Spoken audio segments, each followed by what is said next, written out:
ഇപ്പോൾ MV ഗോവിന്ദൻ സംസാരിക്കുന്നു. അതിലേക്ക് UDF നടത്തിയ തെറ്റായ പ്രചരണങ്ങളെ തുറന്നു കാണിക്കാനും ഉപതെരഞ്ഞെടുപ്പ് പ്രവർത്തനത്തിൻ്റെ ഭാഗമായി സാധിച്ചു. തിരഞ്ഞെടുപ്പിൻ്റെ എല്ലാ ഘട്ടങ്ങളിലും കള്ളക്കഥകൾ പ്രചരിപ്പിക്കാനാണ് UDF ശ്രമിച്ചത്. ഓരോ തരം നാടകങ്ങൾ സൃഷ്ടിക്കുകയാണ് അവർ ചെയ്തത്. രാഷ്ട്രീയ മുദ്രാവാക്യങ്ങൾ മുന്നോട്ടേക്ക് വെച്ചുകൊണ്ട് പ്രവർത്തിക്കുന്നതിന് UDFന് സാധിച്ചിട്ടില്ല.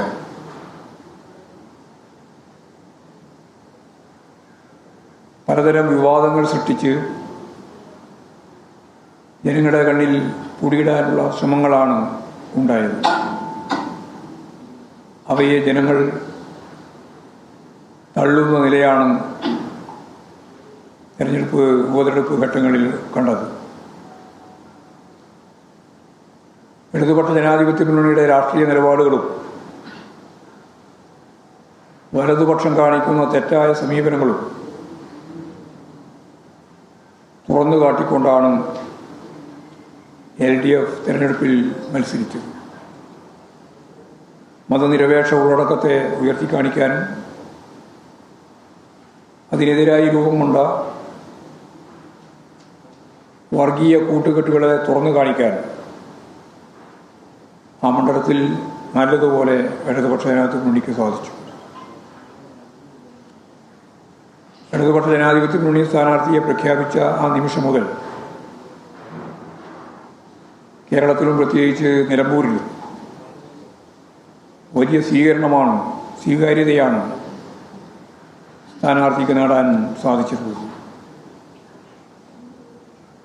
ഇപ്പോൾ പോളിംഗ് കഴിഞ്ഞപ്പോൾ ഇടതുപക്ഷ ജനാധിപത്യ മുന്നണിക്ക്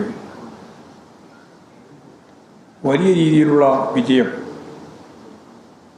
ഉറപ്പാക്കാനാവുന്നു എന്നുള്ളതാണ് വസ്തുത.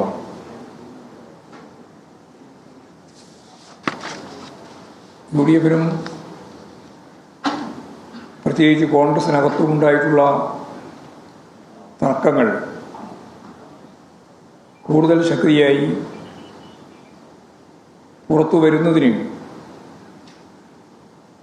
നിലമ്പൂർ ഉപതെരഞ്ഞെടുപ്പ് ഫലം ഇടയാക്കും എന്ന കാര്യത്തിൽ സംശയമില്ല. കെ മുരളീധരനും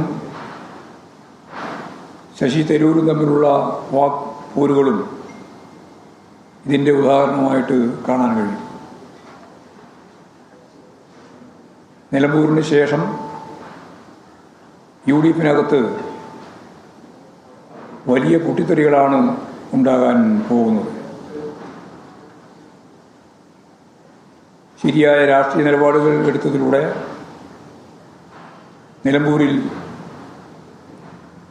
UDFനെ തകർക്കുന്നതിനും ഇടതുപക്ഷ ജനാധിപത്യ ശക്തികളുടെ മുന്നേറ്റം രൂപപ്പെടുത്തുന്നതിനും സാധിച്ചു എന്നുള്ളതാണ് ഉപതെരഞ്ഞെടുപ്പിൻ്റെ ഭാഗമായിട്ട് ചൂണ്ടിക്കാണിക്കാനുള്ള കാര്യം. ഈ കാര്യങ്ങളാണ് പറയാനുള്ളത്.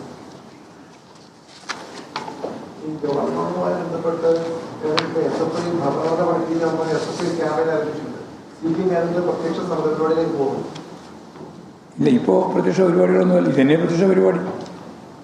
എല്ലാ ജനാധിപത്യ ശക്തികളും അതൊരു പാർട്ടി എന്ന രീതിയിൽ മാത്രമല്ല, മതനിരപേക്ഷ ഉള്ളടക്കമുള്ളൊരു സമൂഹത്തിൽ ഭരണഘടനാ വിരുദ്ധമായി RSSൻ്റെ അടയാളങ്ങളും ചട്ടങ്ങളും എല്ലാം ഔദ്യോഗിക പരിപാടിയുടെ ഭാഗമാക്കി മാറ്റാനുള്ള നിലപാടിനെ കേരളം ഒന്നടങ്കം ശക്തിയായിട്ട് പ്രതിഷേധിക്കേണ്ടതാണ്. ആ പ്രതിഷേധമാണ് ഞാൻ ചൂണ്ടിക്കാണിച്ചത്.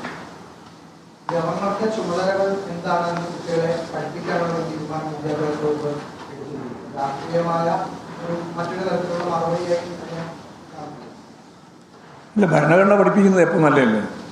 എല്ലാ കാലത്തും ഈ കേരളത്തിലും ഇന്ത്യയിലും ഭരണഘടനാപരമായ മൂല്യങ്ങളും അതിൻ്റെ പ്രിയാമ്പിളും അതൊക്കെ പഠിപ്പിക്കുന്നത് നല്ലതാണ്. കുട്ടികളെയും പഠിപ്പിക്കുന്നത് നല്ലതാണ്. അപ്പോഴാണ് ഭരണഘടനാ വിരുദ്ധമായ നിലപാട് എന്താണെന്നും എല്ലാവർക്കും തിരിച്ചറിയാനാകും.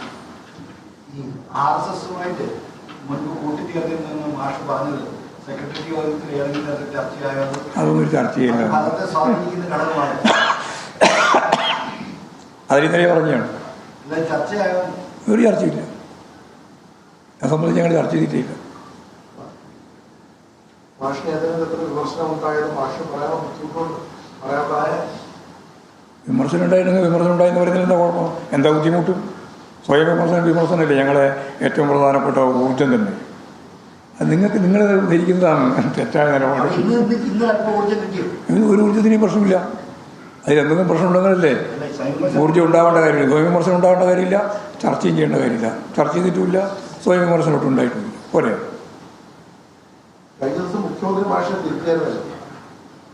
അല്ല, അതൊക്കെ തിരിച്ച് എന്തൊക്കെയാണെന്നുള്ളതും എന്തൊക്കെയാ കാര്യങ്ങളെന്നുള്ളതും പറഞ്ഞു കഴിഞ്ഞാണ് ഇതിനെപ്പറ്റി ചർച്ച ചെയ്യാൻ ഞാൻ ഉദ്ദേശിക്കുന്നില്ല. ഇനി അത് സംബന്ധിച്ച് ചർച്ചയ്ക്ക് ഞാൻ ഉദ്ദേശിക്കുന്നില്ല. ഒരു ആകെ വഴിയും പറ്റും പറയുന്നില്ല. ഞാൻ പറഞ്ഞു എന്തൊക്കെയാണ് പറഞ്ഞതെന്ന് വളരെ വിശദമായിട്ട് പറഞ്ഞു പത്രസമ്മേളനത്തിൽ തന്നെ. അതവിടെ അവസാനിപ്പിച്ചിരിക്കുകയാണ്.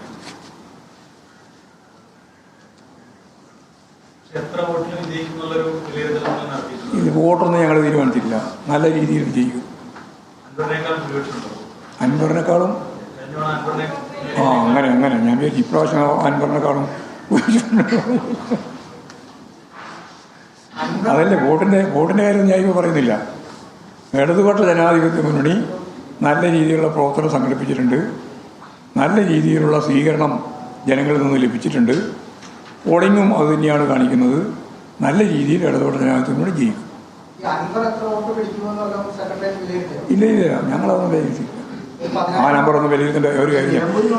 അതായത് ഞങ്ങൾക്ക് ഇപ്പോൾ അൻവറുമായിട്ട് ബന്ധപ്പെട്ട ഒരു കാര്യവും ചർച്ച ചെയ്യേണ്ടിയില്ല. ഞാൻ ഒരു ഘട്ടത്തിലും ചർച്ച ചെയ്തില്ല, ഇപ്പോഴും ചർച്ച ചെയ്യുന്നില്ല.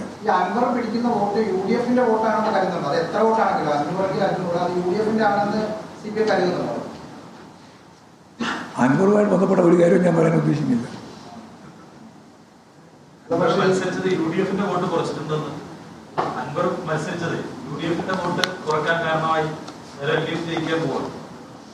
അല്ലെങ്കിൽ LDF ജയിക്കും. അതിന് അൻവറിൻ്റെ സഹായത്തിൻ്റെ ഭാഗമായിട്ടൊന്നുമല്ല.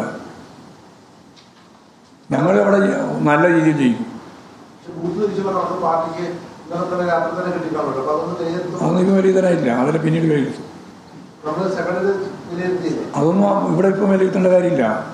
സെക്രട്ടറി പൊതുവായ പരിശോധന നടത്തിയത്. ഇനി പൂർണ്ണമായ റിവ്യൂ നമുക്ക് പിന്നീട് നടത്താം.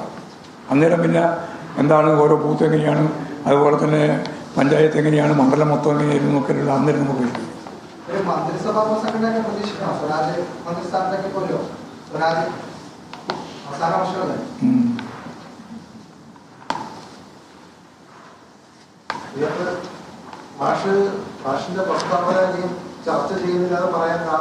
വേണ്ടാത്തതുകൊണ്ട് ഒരു കാര്യമില്ലാതെ അസുഖ കാര്യം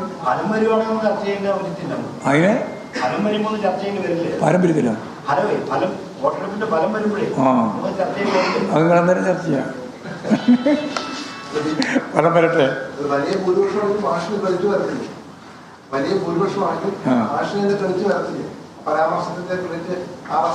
ആ പരാമർശത്തിന് ഒരു ക്രെഡിറ്റും വേറെ പ്രത്യേകിച്ചില്ല.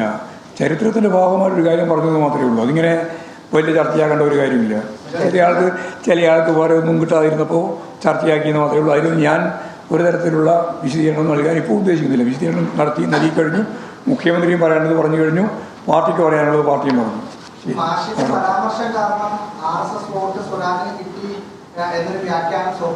നിങ്ങൾ ആരെങ്കിലും എന്ത് വ്യാഖ്യാനിച്ചതെന്ന് ഞാൻ നേരത്തെ പറഞ്ഞില്ലേ. പോസിറ്റീവായ കാര്യം മാത്രം നോക്കിയാൽ മതി. വെറുതെ ആവശ്യമില്ലാതെ കാര്യങ്ങൾ വിശദീകരിക്കേണ്ട ഒരു കാര്യവും ഞങ്ങൾക്കില്ല.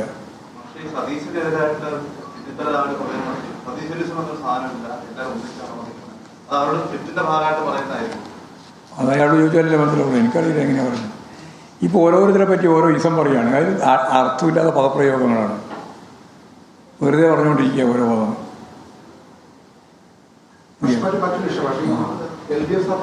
ശേഷം ഇന്നൊരു കണക്ക് കൊടുക്കുന്നവരുണ്ട്. പേഴ്സണൽ സ്റ്റാഫിനെ നിയമിക്കുന്ന കാര്യത്തിൽ 3 വർഷം കഴിഞ്ഞാൽ അവർക്ക് പെൻഷൻ കിട്ടുന്ന നിലയിൽ പേഴ്സണൽ സ്റ്റാഫിനെ മാറ്റുകയാണ്. അപ്പോൾ അങ്ങനെ ഒരു ലെഫ്റ്റ് സർക്കാർ എന്തുകൊണ്ടാണ് ഈ പെൻഷന് വേണ്ടി പേഴ്സണൽ സ്റ്റാഫിനെ നിയമിക്കുന്നത്? ഞങ്ങളങ്ങനെ ഒരു പേഴ്സണൽ സ്റ്റാഫിനെ നിയമിച്ചിട്ടില്ല, മാറ്റിയിട്ടുമില്ല. കണക്കുണ്ട്. ഏത് കണക്ക്? എന്ത് കണക്കാ? ചില ആളുകളൊക്കെ മാറി പോയിട്ടുണ്ടാവും പല കാരണങ്ങൾ കൊണ്ടും. അല്ലാണ്ട് ഞങ്ങളാരും മാറ്റാനൊന്നും പോയിട്ടില്ല. ആരും മാറ്റി നിശ്ചയിക്കാൻ തീരുമാനിച്ചില്ല. ഈ രണ്ടര വർഷമായതാണ് 110 പേർക്കോളം പെൻഷൻ അനുവദിച്ചിരിക്കുന്നത്. LDF-ന്റെ 1ാം LDF, 2ാം LDF. പെൻഷൻ ആരംഭിച്ചത് ഇടതുപക്ഷ ജനാധിപത്യ മുന്നണിയൊന്നുമല്ലല്ലോ.